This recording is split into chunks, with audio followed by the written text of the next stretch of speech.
ये दिनांक 13 जून की एक घटना है, जिसमें कि जहानाबाद में रहने वाला एक जो युवक है वो अपनी पत्नी के साथ में और अपने साले के साथ में बीटा से जा रहा था जहानाबाद की ओर में।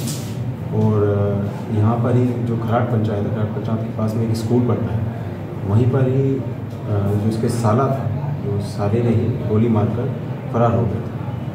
तो ये हमने लगभग 3 महीने के बाद में इसमें जो हमने अपनी छापेमारी जारी रखी और इसमें चीज़ें कुछ जो अहम जो तथ्य है वो सामने आए। मूल रूप से बात ये है कि जो ये व्यक्ति था, जो प्राथमिक अभियुक्त बनाया गया था ऋत्विक कुमार, इसकी बहन का जो प्रेम प्रसंग है इस व्यक्ति के साथ में था जिसकी मृत्यु हुई। ये व्यक्ति SC/ST समुदाय से था, तो ये एक अंतर्जातीय विवाह था। इस विवाह से इन लोगों को आपत्ति थी और शादी होने के बाद भी ऐसा था, कई बार इन्होंने अपनी बहन को वापस बुलाया और वो फिर लेकिन दोबारा फिर इसी लड़के के साथ में चली गई, दोबारा फिर भाग गई। तो इस चीज़ से ये जो व्यक्ति था ये ज़्यादा शुद्ध था। और जब इन्होंने जून की जो घटना है इसमें इन्होंने झांसा देकर इस व्यक्ति को जो उनकी मृत्यु हुई है, इन्हें वहाँ पर बीटा में बुलाया था, खरीदारी करने के लिए डॉक्टर दिखाने के बहाने से बुलाया गया था।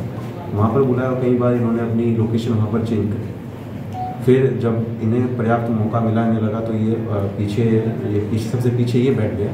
जो इसकी जो बहन थी वो पीछे वाली सीट पर लेट गई थी और जो मृतक था वो ड्राइवर से बगल वाली सीट पर बैठा था। खराट के पास में जैसे ही की गाड़ी पहुंची तो इसने मौका देखते ही 2 राउंड फायर जो थी उसके हेड में कर दी थी, जिससे कि उसकी मौके पर मृत्यु हो गई। और इस बात की जैसी एक ज़ोरदार आवाज़ हुई तो ड्राइवर ने गाड़ी को रोका, लेकिन उन्होंने पहले ही समझा कि शायद किसी टायर फटने से ये आवाज़ हुई है, तो उसने गाड़ी रोका। लेकिन जैसे उसने गाड़ी रोकी तो ये व्यक्ति पीछे से जो कूद कर भाग गया था और निकट के ही एक गांव में, जो महाराष्ट्र वाला गांव है, वहाँ पर चला गया था। तो वहीं पर ही इसने अपना जो हथियार है वो छुपा दिया और दबा दिया।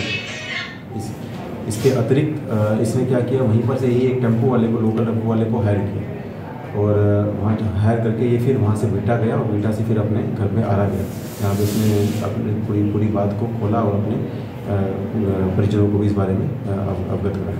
कैसे इसकी गिरफ्तारी की गई? इसकी गिरफ्तारी अहमदाबाद से हुई है, अहमदाबाद वाला अपराध।